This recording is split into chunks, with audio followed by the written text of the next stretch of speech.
I'm Matthew Heyman, and I have a vascular malformation on my facial nerve.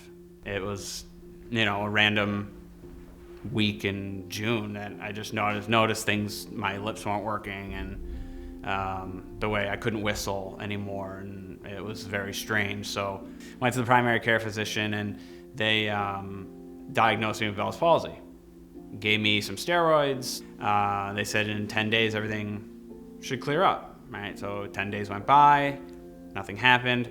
I went back, and at that time got progressively worse. The neurologist in Morristown recommended I should go see a facial paralysis specialist, and that's where I went down to see Dr. O. At that point, she ordered another MRI, but in the original MRI, she saw something that the original neurologist did not see.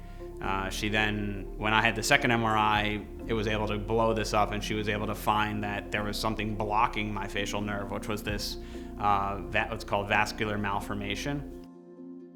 It just kept growing and growing, getting tighter and tighter, and putting pressure on the nerve. In January, she recommended that I have a facial surgery, which would then give me my smile back, where if I use my masseter muscle, which is your bite nerve, I could then smile.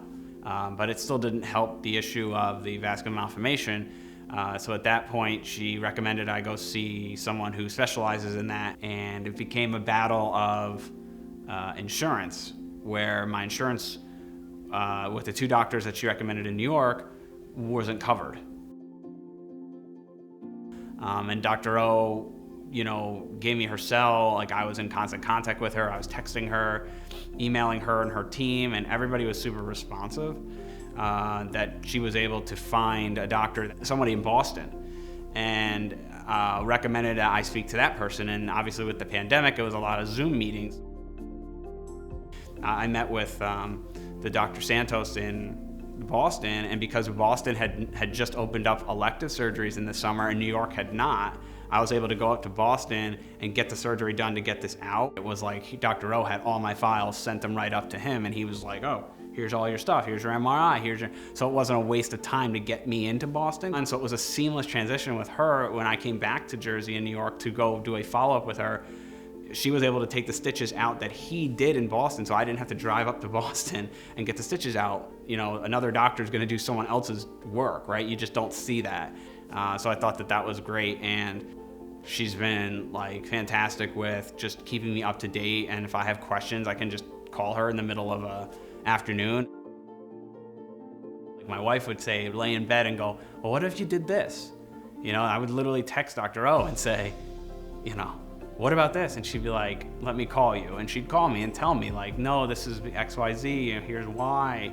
And so to have somebody to give you those kind of realistic expectations, I guess, is good, because you know what you're going into and what to expect, that you're not expected to come back fully, but it's delivered in a manner that is an easier pill to swallow, if you will.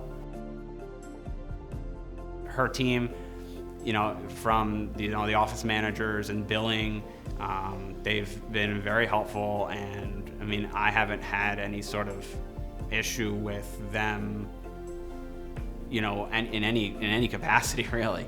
It's been pretty seamless, and Dr. O is fantastic. I really honestly couldn't say anything negative about the experience that I've had with her and her team.